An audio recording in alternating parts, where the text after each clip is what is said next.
জি, আমি আব্বাস উদ্দিন নয়, আমি টিভিএসে কাজ করি। আপনি শুরুতেই বলছিলেন যে পে স্কেল সংক্রান্ত কমিটি আজকে বৈঠক করেছে।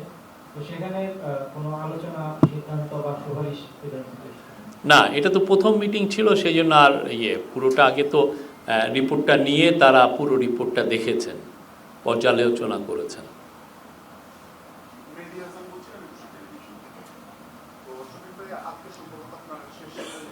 হ্যাঁ, এটা 61তম ক্যাবিনেট মিটিং ছিল, রেগুলার উইকলি ক্যাবিনেট মিটিং এটা।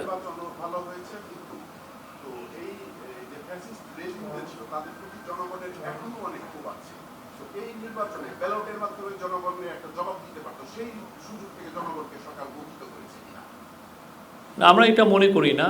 মানুষ যে বৃহৎ পরিসরে প্রচুর মানুষ, 60% মানুষ যে ভোট দিয়েছে, সেটাই তো বোঝা যাচ্ছে যে তাদের যে পলিটিক্সটা ছিল, মানুষকে এক্সক্লুড করে কোনোভাবে ইলেকশন রিগিং করে ক্ষমতায় টিকে থাকা, এই ইলেকশনটা এবং একটা ফেস্টিভ মুডে হয়েছে, কোনো ভায়োলেন্স হয়নি। আমাদের মেয়ে, আমাদের নারীরা খুব বড় পরিসরে তারা ভোট দিতে পেরেছেন, আমাদের মাইনরিটি ভাই বোনরা ভালো ভোট দিতে পেরেছেন। এইটাই হচ্ছে তারা যে পলিটিক্সটা করেছে এত বছর, সেটার প্রতি এক ধরনের আমি বলবো যে তাদের অনাস্থা প্রকাশ, তাদের প্রতিবাদ। এবং এটা দেখেন, এটা কি ফেস্টিভ ছিল, এরকম ফেস্টিভ ইলেকশন আমি তো দেখি নেই তেমন একটা।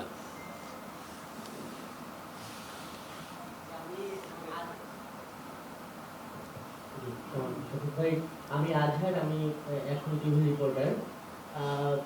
একজন উপদেষ্টা দেশ ছেড়েছেন, এটা নিয়ে একটু আলাপ আলোচনা আছে। অনেকের প্রশ্ন যে এখানে এই সরকারটা কিভাবে ডিজলভ হবে, এটা ঠিক যে শুরু থেকেই নানা ধরনের অপপ্রচার মানে শিকার হয়েছেন এই সরকার। তো এই বিষয়টা একটু স্পষ্ট করতে পারেন কিনা যে ওনার আসলে এই দেশ ছাড়ার ব্যাপারটা, বা আপনারা যারা দায়িত্বে আছেন বা অন্য উপদেষ্টারা, এদের কোনো আনুষ্ঠানিক। উনি স্পেশাল অ্যাসিস্ট্যান্ট ছিলেন, উনি তো উপদেষ্টা ছিলেন না। আর উনি আজকে কেন উনি ছেড়েছেন, উনি ওনার ফেসবুকে যেটা ভেরিফাইড অ্যাকাউন্ট, সেখানে উনি এটা এক্সপ্লেন করেছেন। আমার এখানে নতুন করে অ্যাড করার কিছু নাই। আর উপদেষ্টারা যারা, তারা শপথের দিন থাকবেন, তারা জয়েন করবেন এবং শপথের দিন তারা ফ্ল্যাগবাহী গাড়িতে যাবেন।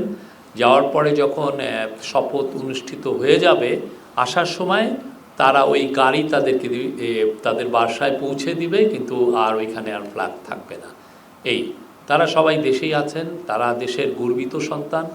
দেশের সামনের ফিউচারে দেশকে আরও এগিয়ে নিতে তারা তাদের সর্বোচ্চ এফার্টস দিবেন।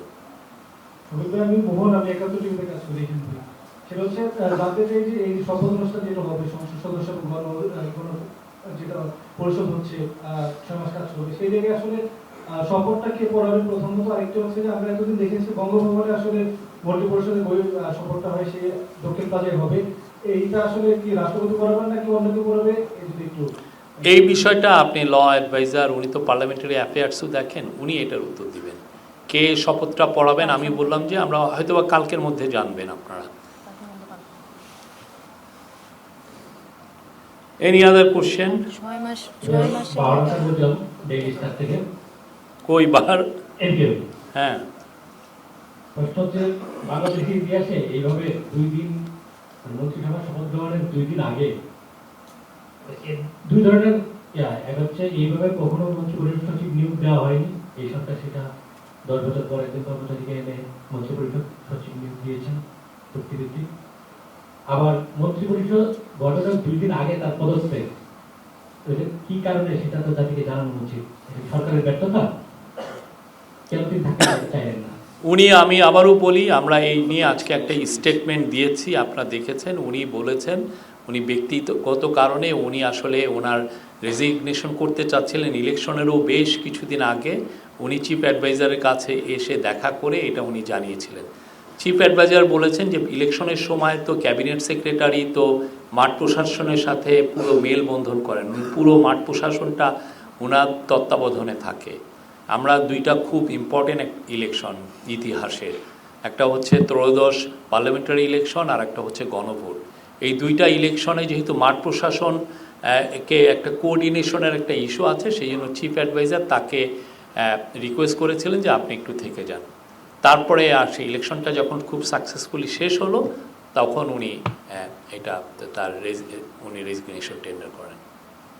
আমরা কি সরকারের একটু অংশ ওনাকে কমফোর্ট ফিল করছেন না, এই কারণে উনি মনে কষ্ট নিয়ে পদত্যাগ করেছেন? আপনি এটা তো আপনি বাজারে কি কথা শুনলেন সেটা তো আর, আমি যেটা জানি এবং যেটা সত্য সেটাই আমি বলছি। ধন্যবাদ।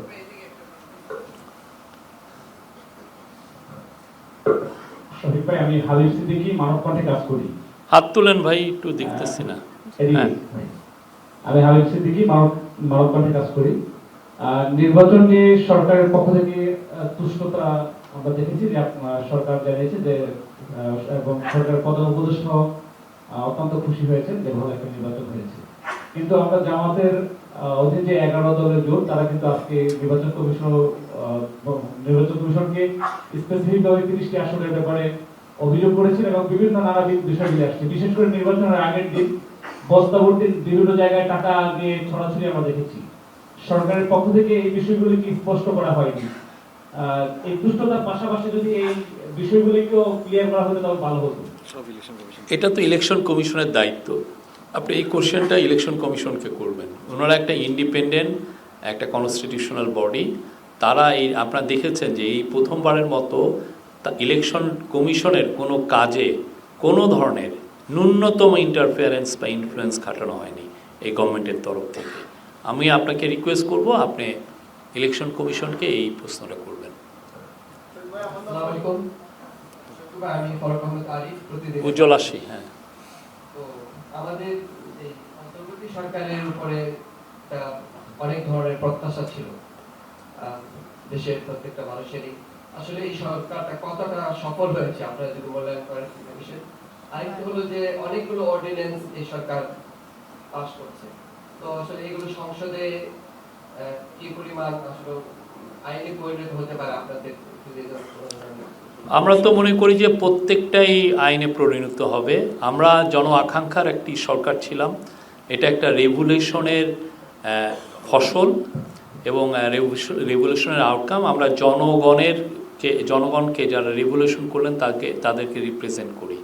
আমরা আশা করি আমরা যে কাজগুলো হয়েছে সেগুলো সত্যিকার অর্থে দেশে আইনের শাসন প্রতিষ্ঠার জন্য, মানুষের অধিকার সমুন্নত করার জন্য, দেশের গভর্নমেন্টকে অ্যাকাউন্টেবল করার জন্য, দেশের আইন শৃঙ্খলা বাহিনী এবং আইন প্রয়োগকারী সংস্থা সবগুলোকে অ্যাকাউন্টেবল করার জন্য, আপনার আমার জনজীবনে স্বস্তি ফিরিয়ে আনার জন্য এই আইনগুলো করা হয়েছে।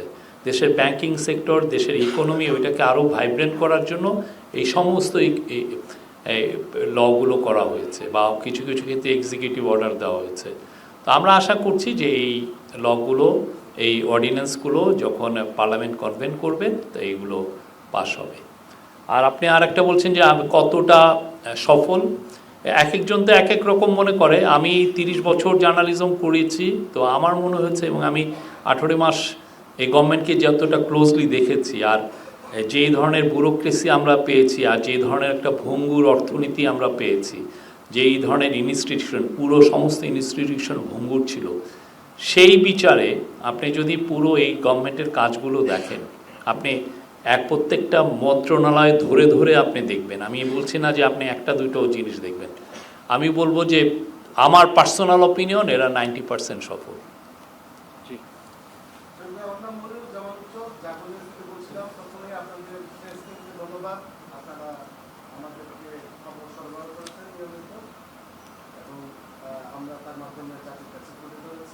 মাইকটা দেন না এদিকে, মাইকটা দেন এদিকে। প্রশংসাটা মাইক দিয়ে শোনা উচিত না? হ্যাঁ হ্যাঁ, মাইক দিয়ে শোনা উচিত না প্রশংসা একটু মাইকে শুনতে হয়। বলেন। ধন্যবাদ। আমি জাগো নিউজের প্ল্যানিং এডিটর মনিরুজ্জামান উজ্জ্বল। দীর্ঘদিন আপনাদের এখানে ব্রিফিং কভার করেছি। আমাদের প্রেস টিমকে বিশেষভাবে ধন্যবাদ। আপনারা নিয়মিত ব্রিফিং করেছেন এবং এর মাধ্যমে আমরা সংবাদ পৌঁছে দিয়েছি। সেভাবে আমি জানতে চাই যে আপনারা মঞ্চে 3 জন আছেন, আজকে সম্ভবত লাস্ট প্রেস ব্রিফিং যদি আমি আশা করি, সেক্ষেত্রে আপনাদের ভবিষ্যৎ পরিকল্পনা কি একটু ছোট্ট করে যদি সবাই আপনাদের অনুভূতি বলেন। অন্য এটা একদম লাস্টে উত্তর দিব। আপনি অন্য কোনো সিরিয়াস কোশ্চেন? জি জি মাইকটা দেন ওনাকে। প্লিজ। আমি আচ্ছা এই উত্তরটা দিয়েই নি। আমার ইচ্ছা আমি জার্নালিজমে ফিরবো, আর ওনারা দুইজন কি করবেন ওনারাই বলেন। আগে উনি বললো আমি।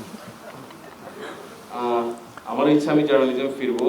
আগামী 17 তারিখ শপথ গ্রহণ শেষে আমাদের দায়িত্ব শেষ হবে, তারপর আমি চাকরির জন্য ওপেন হব, আপনারা আমার জন্য দেখতে পারেন। আচ্ছা, আমি তো সাংবাদিকতা করতাম আগে ডেইলি স্টারে, আর আমার পড়াশোনা করতে যাওয়ার ইচ্ছা আছে দেশের বাইরে। সো আমি একটা ব্রেক নেব, তারপরে ঠিক করবো যে সাংবাদিকতা কিছুদিন করে তারপর বিদেশ যাব নাকি কি করবো আমি জানি না আর কি। এখন আমি জাস্ট ইনডিসিশনে আছি এখন। Thank you.